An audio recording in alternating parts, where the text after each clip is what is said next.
Hoy reaccionaré a la Guerra Civil Española del canal Academia Play y os quiero tomar un segundito para explicar el motivo por la cual estoy reaccionando este tipo de vídeo, porque ya sé que esto bueno, va a crear mucho caos, vamos a ponerlo así, porque por supuesto, la gente tiene muchas ideas diferentes y cuando se habla de política es básicamente imposible estar de acuerdo.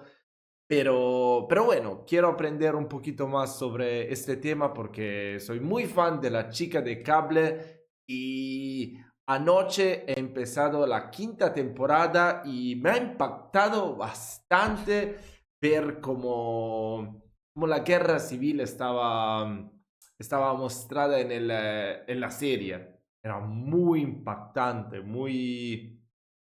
No sé, no puedo encontrar palabras para describirlo.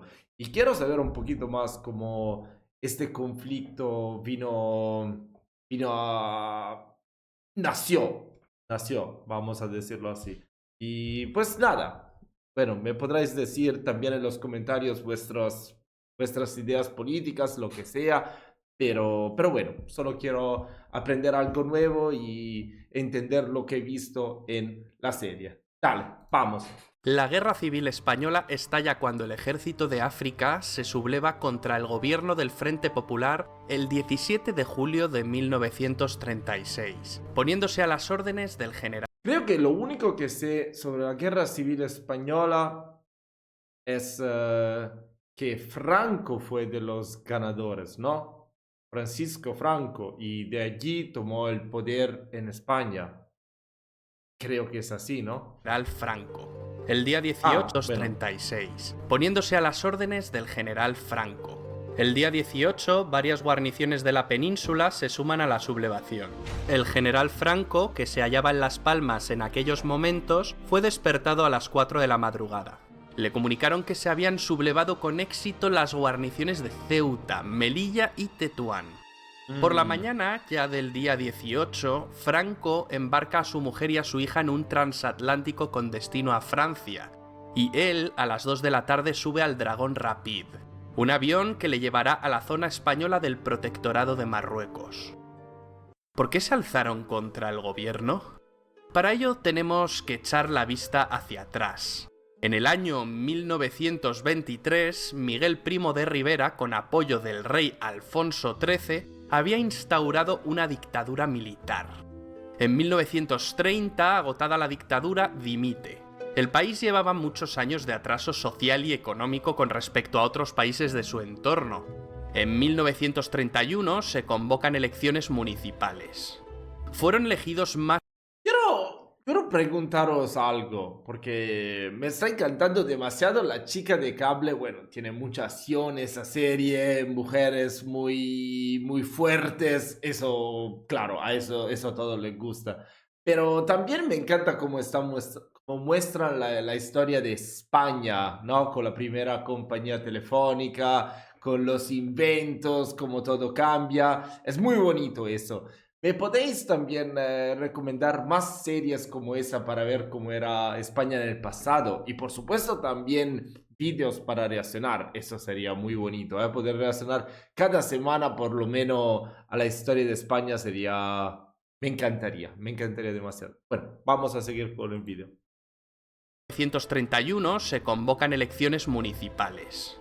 Fueron elegidos más concejales monárquicos que republicanos. El caso es que la coalición de partidos republicanos, moderados y de izquierda obtuvo mayoría en las grandes ciudades, por lo que el rey Alfonso XIII, viendo las manifestaciones pro-republicanas tras los comicios, decide hacer las maletas y huir del país. En Madrid, el Comité Revolucionario proclama la República, lo que se conocerá como Segunda República, ya que España había tenido otra fallida aventura republicana muchos años antes. La monarquía renunció a sí misma, por lo tanto, la Segunda República estaba perfectamente legitimada. Niceto Alcalá Zamora asume la presidencia del gobierno provisional. que tenía como misión elaborar una nueva constitución republicana con un corte fuertemente anticlerical. Niceto Alcalá Zamora, que era católico, propugnaba una secularización más moderada y se encontró con una fuerte oposición. Una ola anticlerical se desató en buena parte de España. Los disturbios empezaron en Madrid, y la algarada se propagó rápidamente, con violentas revueltas en otras ciudades. Muchos conventos y edificios religiosos ardieron, se profanaron lugares de culto y cementerios. Hubo muchos heridos, incluso muertos. La Constitución se aprobó en diciembre y se iniciaron las primeras reformas. Alcalá Zamora ya había dimitido por no estar de acuerdo en el trato que la Constitución daba a la cuestión religiosa. Comenzaba la etapa de Manuel Azaña, que pretendía acelerar la modernización del país. Temiendo que Alcalá Zamora emprendiera una campaña revisionista y de desprestigio contra la República, los socialistas y los azañistas convinieron en ofrecerle la presidencia de la República, cargo que ocuparía durante años con gobiernos de distinto signo. A esta etapa hazañista de 2 años, del 31 al 33, se la conoció como el primer bienio o bienio reformista. En el 33 volvió a haber elecciones y esta vez ganó una coalición de derecha que acabó encabezando Alejandro Lerroux. Este segundo bienio es conocido como el bienio conservador. Fue un partido más votado Lerroux, de PRR, segundo partido más votado, encargado de formar gobierno. Un periodo de gran inestabilidad, con un intento fracasado de golpe de Estado, la Revolución de Octubre de 1934 en Asturias, que estuvo alentada por importantes dirigentes del PSOE como Largo Caballero e Indalecio Prieto. A río revuelto, Companys, de paso, proclamó el Estado catalán dentro de la República Federal Española, pero el líder catalán no consiguió sus objetivos y acabó en la cárcel. Mientras tanto, la revuelta en Asturias fue sofocada por el gobierno, que contó con un joven general para coordinar las operaciones. Se llamaba Francisco, de primer apellido Franco. La insurrección de Asturias reafirmó en la derecha y especialmente en los monárquicos la convicción de que si el Estado había conseguido sofocar la revuelta no había sido por la eficacia de las instituciones republicanas, sino por la determinación de las Fuerzas Armadas de actuar rápida y contundentemente. La derecha perdió la fe en la legalidad, por lo que empezó a pensar en defender sus intereses por otros medios. La insurrección de la izquierda era un claro preludio de la guerra. Es por ello que hay algunos autores que sitúan el inicio de la guerra civil en el 34. En palabras de Indalecio Prieto, la revolución solo había servido para hacer más profundo el abismo político que dividía a España. La represión fue dura, se hicieron muchos prisioneros, hubo juicios y sentencias de muerte, aunque también por rebajar la tensión muchas penas fueron conmutadas. En la derecha creció un temor a que en un próximo intento acabara triunfando una revolución bolchevique. En febrero de 1936 se celebraron elecciones generales, las últimas de la Segunda República Española. Las izquierdas, para ganar, se unieron en lo que se llamó el Frente Popular, una coalición de socialistas, comunistas y anarquistas. La cosa estuvo muy empatada, pero la coalición Frente Populista acabó obteniendo la victoria, no exenta de sospechas de fraude. Las posiciones se habían radicalizado mucho. La izquierda no supo contenerse y los desórdenes se sucedieron de nuevo. Manifestaciones, huelgas, quemas de conventos e iglesias. Además, los políticos de izquierdas ya exigían sin ambajes la dictadura del proletariado. El Partido Comunista Español, que años antes era insignificante, crecía como la espuma. Por otro lado, el hijo de Miguel Primo de Rivera, José Antonio, había creado un movimiento de inspiración fascista, la Falange. El fascismo triunfaba en Italia y en Alemania, y caló en España. La Falange, fusionada con las juntas de ofensiva nacional sindicalista, no habían tenido un buen resultado en los comicios del 36, y se había quedado sin representación. Pero no entiendo, ¿por qué dicen que la Guerra Civil Española se estalló entre 1936 hasta 1939, cuando, bueno, hemos visto por acá que muchas de estas cosas pasaron en 34 y también habían muchos muchos eventos en el 31 que hicieron llegar a todo esto. Bueno, me imagino que es algo para los libros de historia, ¿no? Será como la guerra mundial para los europeos, es del 39 hasta el 45, o... ¿Es el 45? ¿No? Bueno. Y para los asiáticos puede ser de 35, para los demás puede ser otros años. Me imagino que sí, ¿no? Sin embargo, ahora los jóvenes de derecha se empezaban a alistar en sus filas, y el partido crecía y crecía. El caos se apoderó de España, reyertas callejeras entre comunistas y falangistas. Cada día había muertes de uno y otro lado. El gobierno no supo poner orden. El moderado presidente de la República, Niceto Alcalá Zamora, fue destituido, y Manuel Azaña acabaría ocupando el cargo. Casares Quiroga aceptaría la presidencia del gobierno. El PSOE estaba cada vez más dividido. Para Indalecio Prieto era prioritaria la defensa de la República. Sin embargo, la facción más radical, representada por Largo Caballero, apodado el Lenin español, se inclinaba porque los obreros se apoderaran del poder político, al margen de la legalidad, para iniciar las transformaciones sociales. Largo Caballero abogaba por una revolución social que habría de conseguirse por la violencia. Mientras, un alzamiento militar contra el Frente Popular se estaba gestando en la sombra. 4 años antes ya había fracasado un pronunciamiento militar, la llamada Sanjurjada. Sin embargo, en 1936 la sublevación contaría con el general Mola como director, con Sanjurjo exiliado en Portugal otra vez al frente. Esta vez habrían de coordinarse mejor las cosas. Solo hacía falta un detonante. Y ese detonante llegó.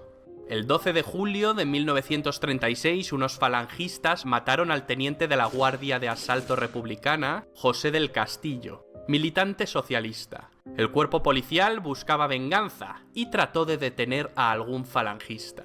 Como no lo encontraron, fueron a buscar a Gil Robles, pero este se encontraba de veraneo en Biarritz. Fue entonces cuando pasaron por la calle Velázquez y alguien propuso ir a por José Calvo Sotelo, que vivía ahí. Le detuvieron de madrugada y le metieron en una camioneta. Ahí un escolta de Indalecio Prieto. Espera, en ese lugar estaba la casa de la que fue sacado José Calvo Sotelo. Cada 13 de julio de 1930. El Ayuntamiento de Madrid conmemora esta fecha de la historia de España. Prieto le disparó en la nuca. José Calvo Sotelo era una gran figura de la derecha, diputado y destacado líder de la oposición. Su asesinato causó gran conmoción y fue lo que hizo que Francisco Franco, hasta entonces indeciso, decidiera sumarse al golpe de estado dirigido por Mola. Y es aquí donde retomamos la historia. La rebelión militar estalló con éxito en Marruecos y al día siguiente alcanzó la península. De los 24 generales de división con mando en fuerza solo se sublevaron 4, pero los sublevados contaban con el ejército de África, que era el más experimentado. Los golpistas tenían planeado ocupar las ciudades más importantes en un par de días, como mucho, pero no fue así. La intervención de las fuerzas de seguridad, las tropas leales y los civiles armados por el gobierno frustraron parcialmente el golpe. El alzamiento no triunfa ni en la capital, Madrid, ni en Barcelona, aquí gracias a la decisiva intervención del general Aranguren, que se mantuvo fiel a la República. La guerra se enquistaría durante 3 largos años. Fue una guerra fratricida, entre hermanos, una guerra que todavía sigue trayendo cola a día de hoy. 2 Españas enfrentadas, buenos y malos, héroes, villanos, víctimas, verdugos, hubo de todo, y en ambos bandos. La península quedó dividida en 2 zonas, la republicana y la llamada nacional. ¿Cómo actuaron los países vecinos? Lo cierto es que ninguna democracia movió un dedo para ayudar a la República. De hecho, Inglaterra y Francia promovieron un acuerdo de no intervención, al que se sumaron muchos países. Este acuerdo fue una farsa, y algunos países se lo saltaron a la torera. España se convirtió en campo de batalla de las fuerzas totalitarias antagónicas en Europa. El nazismo y el fascismo contra el comunismo. También se convirtió en laboratorio de experimentación de nuevas armas y métodos de guerra. Las potencias nazi y fascistas suministraron tanques y aviones a los sublevados, además de una fuerza de infantería voluntaria italiana, mientras que los ingleses y americanos les facilitaron el combustible. La Unión Soviética apoyó con firmeza a los republicanos, con entrega de material bélico y víveres a cambio del oro del Banco de España, el famoso oro de Moscú, con el que Stalin se cobró la ayuda. Para luchar contra el ejército sublevado, el gobierno republicano presidido desde el 19 de julio por Giral, pues Casares Quiroga había dimitido, armó en los compases iniciales de la guerra a los civiles, lo que daría lugar a las famosas milicias. Valientes milicianos, indisciplinados, iban a convertir la famosa lucha de clases en una guerra de clases. Los milicianos desatan el terror en la retaguardia, fijando su ira especialmente en la Iglesia Católica y dando muerte a más de 8.000 religiosos. La guerra cobró para los nacionales un cariz de cruzada contra los enemigos de la religión. Terminó utilizado por los obispos españoles, lo que supuso el espaldarazo de la Iglesia al bando de Franco. Pero las tropelías también se dieron en la retaguardia nacional. Las órdenes del general Mola eran claras: usar tanta violencia como sea menester. De pronto los que antes habían sido adversarios políticos se convierten en enemigos de la noche a la mañana. Es curioso porque en esta guerra el número de muertes en la retaguardia es semejante a las producidas en el frente. Muchas de estas muertes no eran más que venganzas personales. Tras la decisiva operación de cruce del Estrecho por las tropas del Ejército de África, y habiendo ya controlado gran parte de Andalucía y Extremadura, los generales del bando nacional vieron la necesidad de tener un mando único. A finales de septiembre del 36, una reunión de altos mandos de la facción sublevada decide nombrar a Franco como generalísimo de todos los ejércitos y jefe del nuevo estado erigido en la zona sublevada. Franco se resistió hasta el último momento a ser el elegido. Mientras, en Madrid, el gobierno de Giral... ¿Por qué hizo eso? ¿Por qué se resistió hasta el último? Se había derrumbado, y el socialista radical Largo Caballero fue designado presidente del gobierno republicano. La escasa afluencia de voluntarios para empuñar las armas, unos 100.000 en cada zona, obliga a ambos bandos a abrir las cajas de recluta.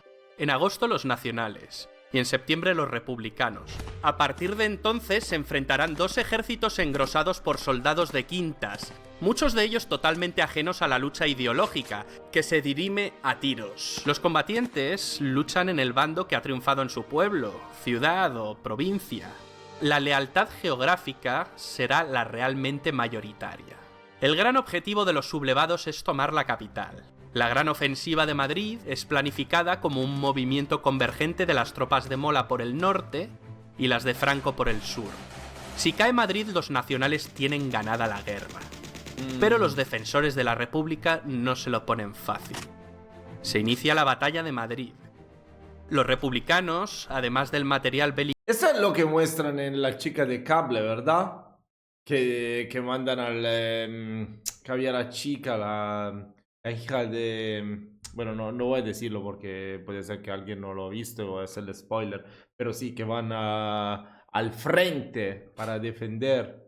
Me imagino que es esa parte, ¿no? Si has visto la serie, por favor, decímelo. Soviético cuentan con unas unidades militares compuestas por voluntarios extranjeros de más de 50 países, las llamadas Brigadas Internacionales. El gobierno republicano presidido por Largo Caballero tomó la precaución de abandonar Madrid e instalarse en Valencia. La primera fase termina en febrero y marzo de 1937, con las batallas de Jarama y de Guadalajara. En esta última son derrotados humillantemente los voluntarios italianos enviados por Mussolini, en la que es difundida propagandísticamente como la primera derrota del fascismo en el campo de batalla. Los años 37 y 38 constituyen el largo tramo central de la guerra, que partiendo de un equilibrio de fuerzas se va a ir resolviendo en favor de los sublevados. A principios de 1937 los nacionales avanzan y conquistan Málaga.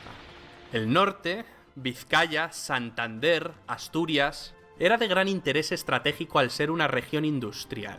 Franco, habiendo renunciado a la toma de Madrid, inicia la ofensiva del norte y acabará ocupando la cornisa cantábrica. Mundialmente conocido será el episodio en el que los bombarderos alemanes de la Alemania nazi, la conocida como la Legión Cóndor, atacaron la ciudad de Guernica, Pablo Picasso dedicó a Guernica un cuadro que se expuso en París, tratando de mostrar los horrores de la guerra e intentar atraer la simpatía del público hacia la causa republicana. En mayo de 1937, después de graves enfrentamientos armados en Barcelona entre anarquistas y comunistas, Largo Caballero dimite como jefe del gobierno. Las diferencias en el bando republicano se dirimen entre quienes quieren anteponer la revolución a la guerra, como son los anarquistas, y quienes buscan el triunfo militar por encima de todo, como los comunistas. El presidente de la República, Manuel Azaña, nombra a Juan Negrín presidente de gobierno.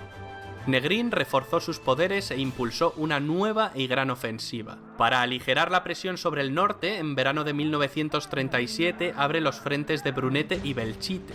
A finales del 37 el gobierno republicano se traslada de Valencia a Barcelona e inician la campaña de Teruel a fin de evitar el ataque definitivo de los franquistas sobre Madrid. Fracasa. Me encanta que también pone de fondo las canciones de guerra, los ruidos y todo eso. Este canal está demasiado bien hecho. Os dejo los enlaces en los comentarios, no en los comentarios, en la descripción porque es increíble. Verdaderamente increíble. Tras la pérdida de Teruel por las tropas republicanas en febrero de 1938, los ejércitos de Franco lanzaron una ofensiva en Aragón que arrasó las defensas republicanas. Los nacionales penetran en Cataluña y toman Lérida, donde encuentran una fuerte resistencia republicana. En abril llegaron a las playas de Vinaroz, separando el territorio republicano que quedaba dividido en dos áreas principales, la de Cataluña y la de Madrid. La tercera fase de la guerra culmina con la descomposición política de la República, por sus propias divisiones internas. Los republicanos, tras un gran éxito inicial, son vencidos en la Batalla del Ebro, una de las más sangrientas de toda la guerra, una batalla que preparaba el camino para la caída de Cataluña.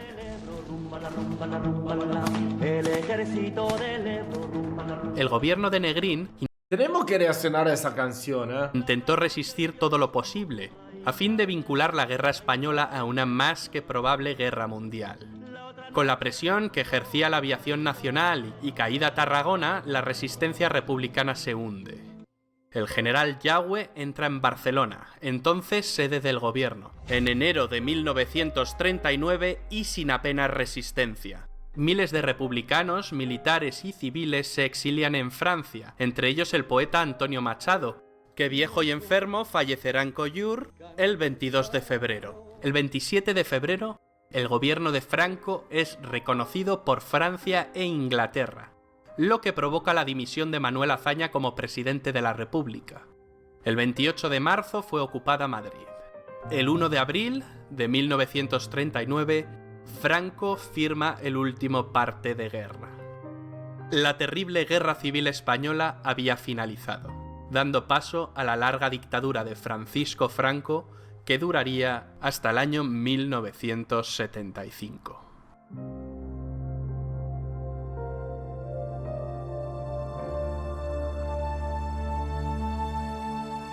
Vaya.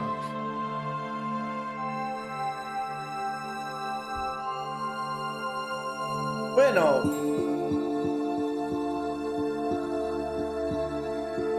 diría que fue un buen resumen, ¿no? ¿Quieres ser miembro del canal? Al lado del botón de suscripción hay un botón que pone unirse. Haciéndote miembro del canal obtendrás insignias y emojis personalizados. También garantizarás la viabilidad económica del canal. Haremos directos privados exclusivos. Vale. Y ya.